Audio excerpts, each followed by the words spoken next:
Hello everyone! Welcome back.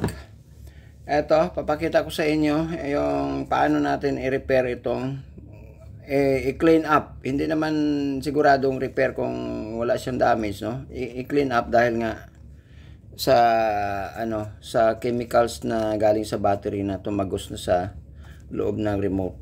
So paano nyo linisin, guys? So kailangan nyo dahil maliliit yung mga bolt, no? Maliliit, so kailangan din natin ng mga special tools para dyan. Okay, so mayroon tayong special tools dito. Okay, hanap tayo ng maliit. Maybe this one. Ito yung handle natin. Okay.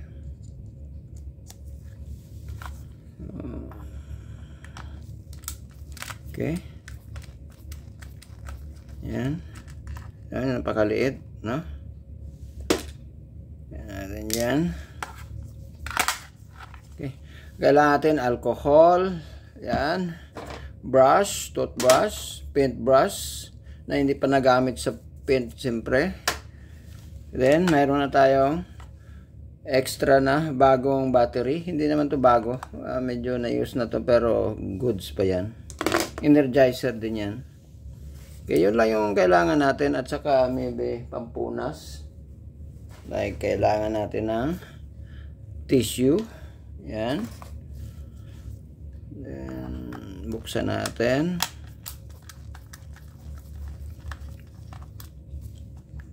Okay. Yung may mga ibang remote na walang bolt, no? Parang lock lang dito mo lang i-open yan. Gamitan mo ng manipis na, let's say, whatever tools, screwdriver na manipis, no? Ano mo lang, tawag dito, pasok mo lang dito, dandahan, hindi ma-damage, then, dandahan mo lang, ganon, anong tawag doon, then, or, pag wala kang manipis na screw, kasi kung makapal na screw, hindi makapenetrate dito sa, between sa joint nitong dalawang case, no? So yung manipis para maka-insert dito din, kunting ano lang para umangat. Okay, ito naman maganda dahil may screw or may bolt, no? Screw bolt. So kaya pag natanggal yung bolt, open na siya, no? Hindi masisira yung ano niya, hindi mo siya mapoforce na i-open. Yan, like this one. Okay? Yan. So, malinis pa naman sa loob. Hanggang dito lang yung tagos ng chemical sa galing sa battery. Yan, nakita nyo, namumuti-muti, no? Wala ba? Malinis pa. Okay, malinis pa. Pero since nabuksan na natin, ayusin na lang natin. Pag kahit walang walang tagos ng chemicals whatsoever, tapos ayaw nang gumana, nilagyan nyo na rin ng battery, ayaw pa rin, bagong battery, so it's either sira itong itong infrared LED nya, no? Itong transmitter nya, ito infrared LED. Okay, ito yung transmitter niya papunta doon sa receiver. So, hindi nyo nakikita ang umiilaw yan. Pero, pag pinrest nyo yan, itapat nyo, kahit pa paano may masilip kayo na kunting parang pumupula dito sa dulo, no? So, subukan natin mamaya. Okay? So, linisin muna natin. Ito, kita nyo yan. May mga puti-puti. Buti hindi pa siguro ganun katagal na tumagos yung chemicals from battery. Kaya wala pa siya masyadong kalawang dito sa itong contact na parang spring, no? Spring contact. Okay. Then ito, pwede mo rin ilinis yan. Ito, pag mayroong mga remote sa katagalan, no, ito mga carbon contacts dito, kita nyo yung mga itim na yan na parang mga guhit-guhit. Yan yung mga contacts. na tinatamaan naman dito ng, ito may carbon din yan dito, no, sa contacts. So pag halimbawa may problema dito, ang pwede nyo ma-remedyuhan, gamit kayo ng lapis, no? May lapis, carbon din yan. So sulatan nyo ng lapis yung mga linya, no? Pagkapal-kapalan nyo. Pati rin dito, sulatan nyo rin to ng lapis dito. Like, ano ba? Ano tayo? May lapis ba tayo dito? Ito, may lapis tayo. Ito. Okay? Ang gagawin nyo, pag parang minsan wala ng contact, mahina na yung sa kakadidiin mo, parang ayaw mag-contact, minsan kumukontak, minsan wala, no? So ibig sabihin baka ayaw ng masyadong manipis na yung contact dito, no? Hindi na masyado makakontak doon sa kabilang side sa board. So yan. Okay, ganun lang. Then dito naman sa board, ito, then yung doon na kayo sa may guhit, no? Huwag nyong lagyan lahat yan, o kung hindi magkaroon ng short circuit na yan, no? Ito lang yung may mga linya lang na black, makita nyo. Yan yung mga contacts nya. Yan lang yung dagdagan nyo ng lapis. Okay? Huwag nyong iganon lahat. Huwag nyong buo. Sulatan lahat yung itong area na to, or else magkaroon ng short circuit yan, no? Okay?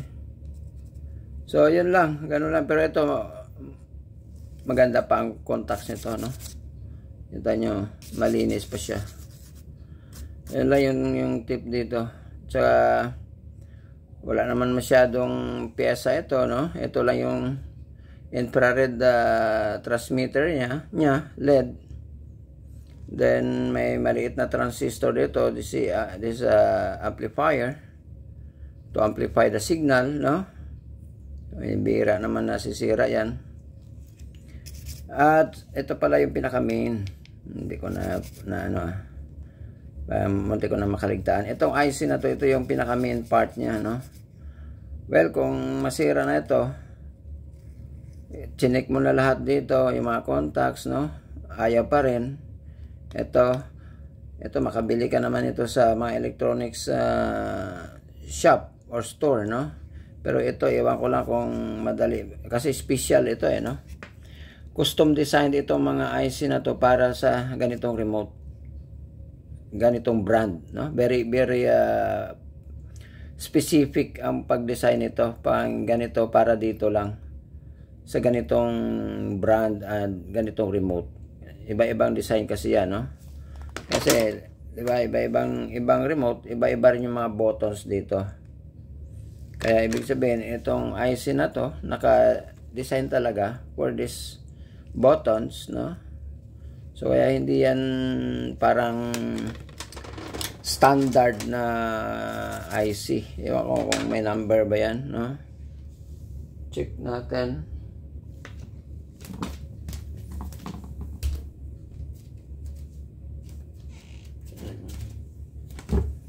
Microscope natin ay magnifying glass.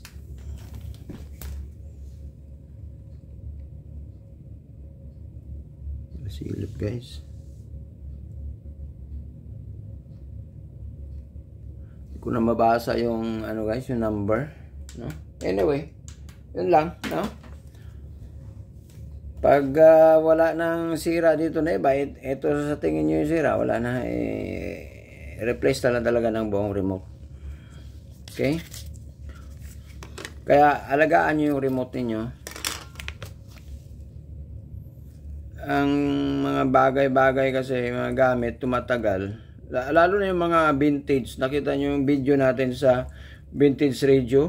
Just imagine, 1987, 1988, buhay pa. Wala pang malaking damage, no? Gumagana pa. So, ibig sabihin, depende sa paggamit kasi yan, no? Pag marunong kang mag-alaga ng gamit, parang relationship din, no?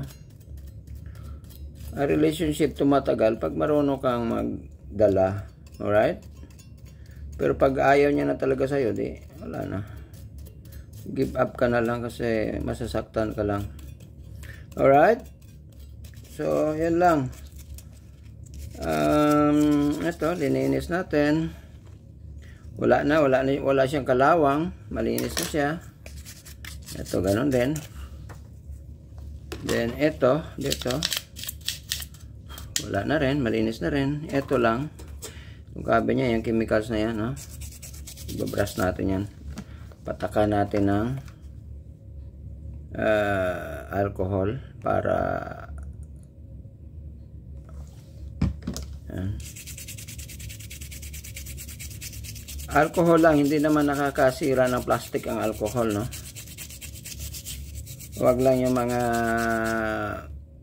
paint lacquer thinner or yung mga ginagamit sa pintura, no? Mas matapang yun para panglinis dito sa mga ganito plastic. Pero sa board, yung mga yung paint thinner or yung lacquer thinner na usually ginagamit namin is okay yun sa board. Hindi nakakatanggal ng mga pintura yun. Panglinis lacquer thinner, no? Pero yung paint thinner minsan matagal siya mag-dries up at saka minsan nakakatanggal ng pintura.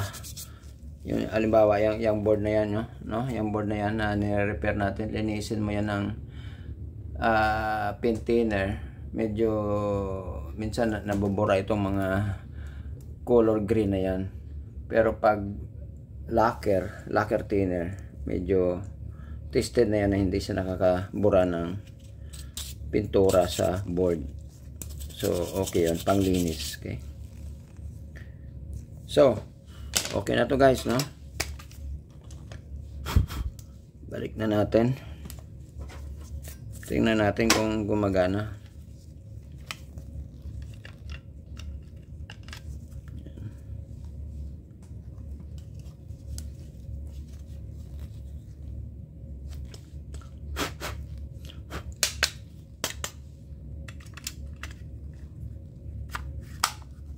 Yan.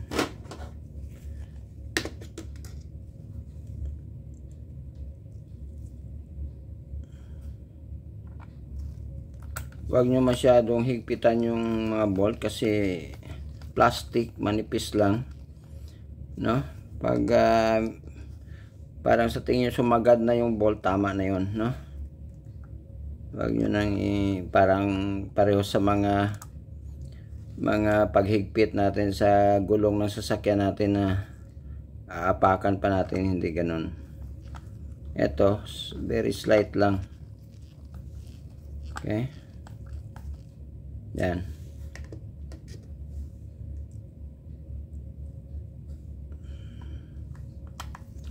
Pag sinubrahan mo na higpit yan, malulost thread na yan, no?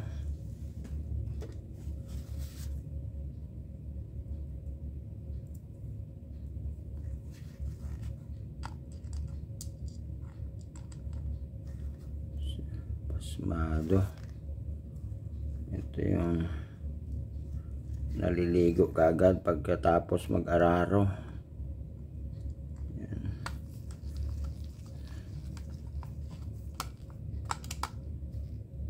Okay, balik na natin yung tools natin dito sa lalagyan. Okay, lagay natin yung battery. I-check natin yung battery kung buhay pa ba. Okay, madali naman i-check yan. Dami nating tester dito, bakit hindi natin iti-test, no? Kasi use na to guys, pero sa tingin ko okay pa to. So kahit dyan lang tayo sa 2 volts kasi 1.5 lang naman yan, di ba? So tingnan nyo ha kung okay pa. Siyempre negative to positive, negative to positive, negative, positive, positive. Ito yung positive, ito yung negative dito na side, nakita nyo yan, parang may button. So 1.5 1.061, okay pa yan. Actually, 1.5. So, talagang gamit na siya, no? Use na to. Pero sa remote, talagang okay pa yan, guys. Wala pang problema yung ganyang ito. Ito, malakas pa itong isa. 1.5 pa, no? Sakto pa. So, pwede na yan. Pwede na yan siya. Okay. 1 something, 1.0 something, at saka 1.5. That's good. Okay lang yan. Sabihin, wag ipares yung mataas ang voltahe. Okay lang yan. No probs. Naka-series to siya no? So, walang problema yung naka-series.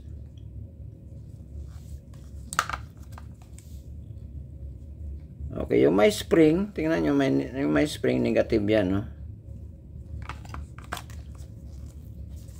Okay,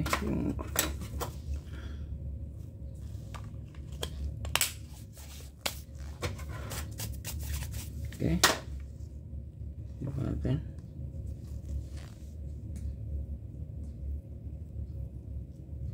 Para hindi gumagana, guys. Wala ba kayo nakitang parang pumupula? Subukan natin dito mismo sa receiver. Wala, guys. Wala.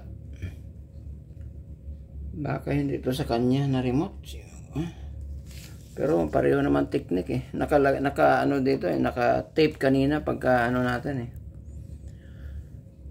Pero nakalagay dito power tuner CD tape monitor. Parang sa kanya naman siguro talaga to, no? O replacement na to kasi may TV VCR. Ulit ba? Wala talaga, guys. So,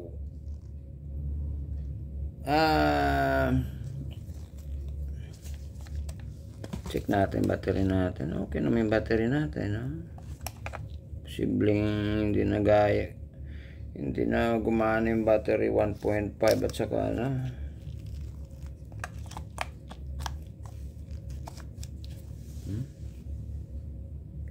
wala talaga, guys. Subukan natin. Sige. Sana yung medyo mababa. Talagang palitan natin ng check natin ulit. Babaan natin tong torch natin dito. Okay.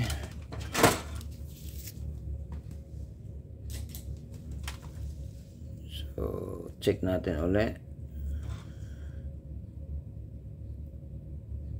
Ito yung 1.5, okay na yan. So, ito yung mababa. Subukan natin palitan talaga ng 0.7 na lang tong isa.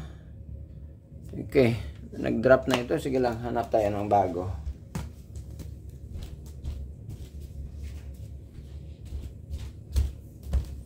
Marami tayong extra battery dito, guys. Nakita nyo, may mga malalaki pa yung battery. Mayroong CR2 2032 battery to sa mga computer, no? Sa BIOS.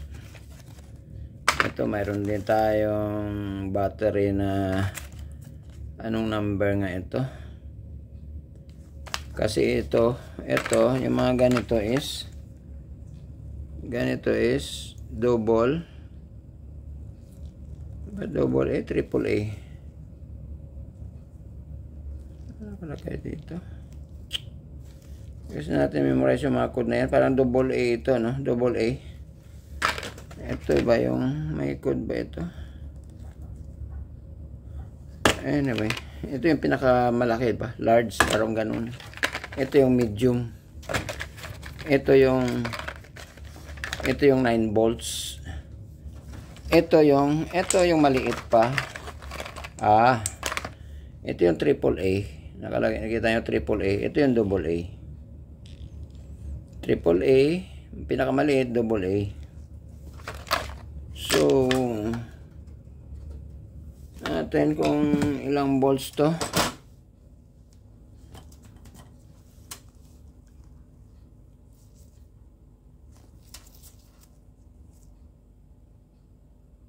Wala, mababa na to. So, palitan din. Ano tayo ng iba? Ito. Ito. 1.5. Sakto. So, ito rin isa. Kanina 1.5. Yan. So, pareho sila. Tingnan natin kung gagana.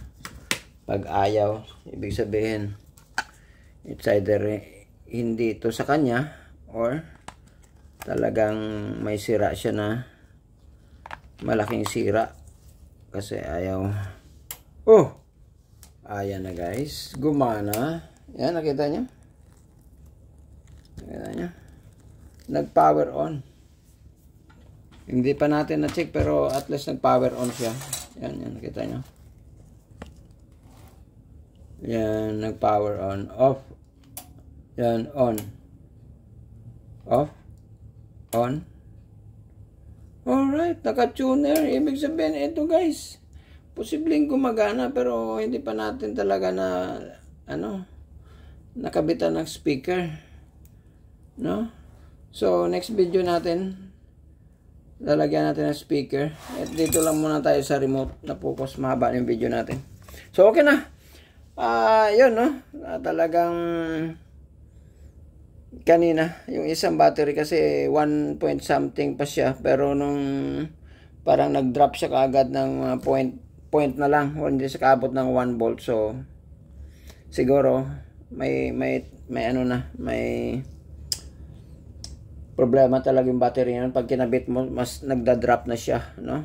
Ibig sabihin, wala siyang wala na siya talagang power siguro. Parang pag tinis mo okay pa siya pero pag ilagay mo na siya sa lagyan mo siya ng load kumbaga kasi battery supply yan, di ba?